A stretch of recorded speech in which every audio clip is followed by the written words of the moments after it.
3. Assalamualaikum warahmatullahi wabarakatuh. Salam sejahtera semuanya. Pertama-tama saya ucapkan terima kasih kepada dosen pengampu mata kuliah Dasar Manajemen, Bapak Budi Duta Akbar SNM, yang saya sayangi rekan-rekan saya yang telah menemani selama proses berjalannya proyek. Kami akan mempresentasikan tentang permasalahan dan pengambilan keputusan di Sejuta Jiwa COVID cabang Bumi Anggrek. Sebelum itu, izinkan saya untuk mengenalkan teman-teman saya. Dimulai dari saya. Perkenalkan, nama saya Dwi Cahaya Syafira, NIM 6425087, pemateri keempat. Perkenalkan, nama saya Marisa Sari, NIM saya 6450321. Saya akan menjelaskan slide ke-6. Perkenalkan, nama saya Aila Maudianingsi dengan NIM 6425047, bermateri ke-8. Perkenalkan, nama saya Alisa Jatulia dengan NIM 642500167, bermateri 2. Perkenalkan, nama saya Rina Yatmala dengan NIM 6425051 sebagai pemateri ke-5. Perkenalkan, nama saya Ataya Rafiq Wafa dengan NIM 6450618, pemateri 1 dan ketiga. Perkenalkan, nama saya Muhammad Yusuf Wijaya dengan NIM 642500133, pemateri ke-7 dan 9. Baik, di sini saya sebagai pemateri pertama akan menjelaskan tentang problem statement Sejuta Jiwa Kopi cabang Bumi Anggrek mengalami penurunan penjualan 25% dalam 3 bulan. Penyebab utamanya apa sih? Muncul kompetitor baru dan dengan harga yang lebih bersaing. Nah, penurunan pendapatan seringkali berarti penurunan keuntungan. Jika biaya operasional tetap sama atau meningkatnya penurunan, penjualan dapat menyebabkan margin keuntungan yang lebih tipis atau bahkan kerugian. Lalu potensi PHK. Jika penurunan penjualan berlanjut, manajemen mungkin perlu mempertimbangkan pengurangan biaya termasuk pengurangan staf, karena ini dapat berdampak negatif pada moral karyawan dan kualitas layanan. Selanjutnya, promosi media sosial kurang.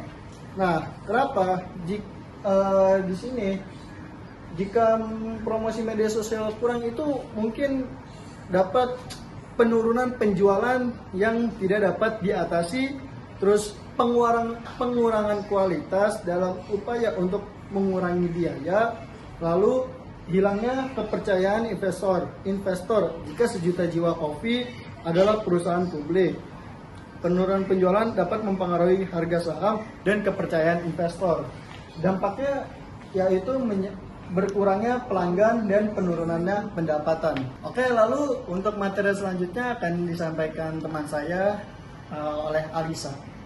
Ini ada tujuan keputusan yang ada 3. Yang pertama itu meningkatkan penjualan, yaitu dilakukan dengan strategi pemasaran yang menarik. Yang kedua itu ada mempertahankan loyalitas pelanggan, yaitu dengan cara menjaga kualitas produk dan memberikan pelayanan yang terbaik. Dan yang terakhir itu menghadapi persaingan bisnis yang makin ketat, yaitu kita perlu melakukan berinovasi dan membedakan produk dari pesaing. Mungkin ini saja yang dapat saya sampaikan. Selanjutnya teman saya memberikan materi ketiga yang bernama Ataya. Oke, kembali lagi dengan saya. Saya di sini akan menjelaskan aspek dan keterangan. Nah, untuk lokasinya ada di Perumahan Bumi Anggrek. Nah, untuk produknya ada kopi susu gula aren, matcha latte, dan americano.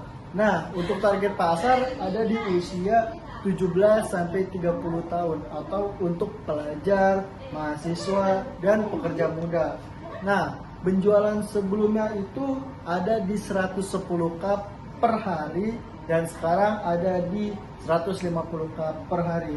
Nah, untuk media promosi kita ada di Instagram dan banner toko. Nah, selanjutnya materi ini akan disampaikan oleh teman saya yang bernama Safira. Oke, di sini saya akan menjelaskan tentang model pengambilan keputusan. Di sini ada intelligence, analisis penyebab masalah, promosi kurang aktif, engagement rendah. Ada desain, yang pertama itu promosi TikTok atau Instagram. Yang kedua promosi loyalty, yang ketiga kolaborasi dengan influencer lokal. Kita pilih untuk promosi TikTok dan Instagram. Kenapa? Karena jangkauan luas, efektif, dan biaya juga terukur. Oke, mungkin itu saja yang bisa dapat saya sampaikan. Untuk materi selanjutnya akan disampaikan oleh teman saya yang bernama Ein. Halo, ada hasil pembahasan yang akan dibawakan oleh saya. Nah, untuk hasil pembahasan ini, tim kami akhirnya setuju buat lebih milih metode promosi TikTok dan Instagram Ads selama sebulan. Nah, ternyata pas dijalanin ini nih lumayan efektif, kayak penjualan kita naik 15%, followersnya juga naik 30%, dan konten-konten yang kita buat itu beragam, kayak kita ngelakuin yang lagi tren aja lah di sekitar kita, kayak pembuatan minuman, terus video promosi, dan juga testimoni dari pelanggan, dan itu bisa meningkatkan engagement kita. Lalu selanjutnya di materi ke-6 akan dibawakan oleh teman saya, Marisa Sari. Di sini saya akan menjelaskan tentang rencana tindak. Yang pertama yaitu anggaran promosi 2 juta per bulan. Yang kedua yaitu jadwal unggah 4 kali per minggu. Yang ketiga yaitu libatkan barista dan pelanggan dalam konten. Yang keempat, evaluasi hasil tiap akhir bulan. Yang kelima, sesuaikan strategi berdasarkan data. Di sini selanjutnya teman saya akan menjelaskan slide ke-7 yaitu bernama Yusuf. Oke, di sini saya akan menjelaskan indikator dan kontrol KPI divisi rumus target. Di sini ada penjualan harian.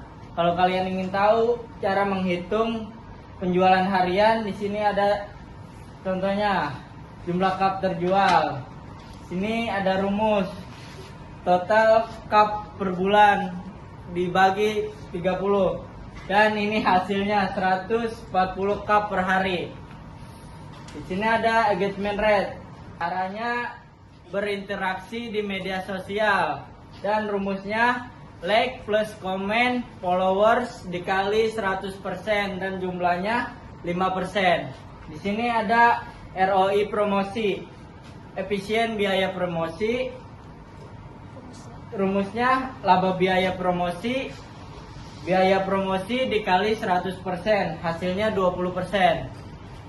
Oke, selanjutnya di sini ada customer retention. Kalau kalian ingin tahu cara menghitung customer retention, di sini ada customer retention. Kalau kalian ingin cari customer retention dengan cara menghitung pelanggan tetap, di sini ada rumusnya.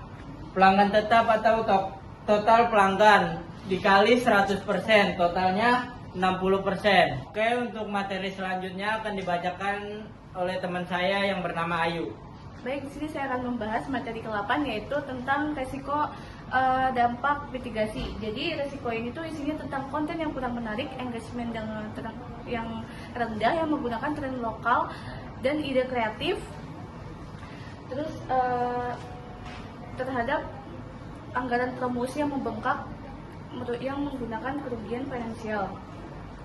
Terus ada pembatasan durasi dan strategi digital yang tidak efektif, serta penjualan stagnan ditambah kolaborasi influencer. Oke, materi selanjutnya akan disampaikan oleh Yusuf. Oke, di sini saya akan membacakan penutup yang berisi kesimpulan dan saran. Di sini ada kesimpulan yang berisi model Simon membantu menentukan keputusan efektif. Promosi digital di media sosial terbukti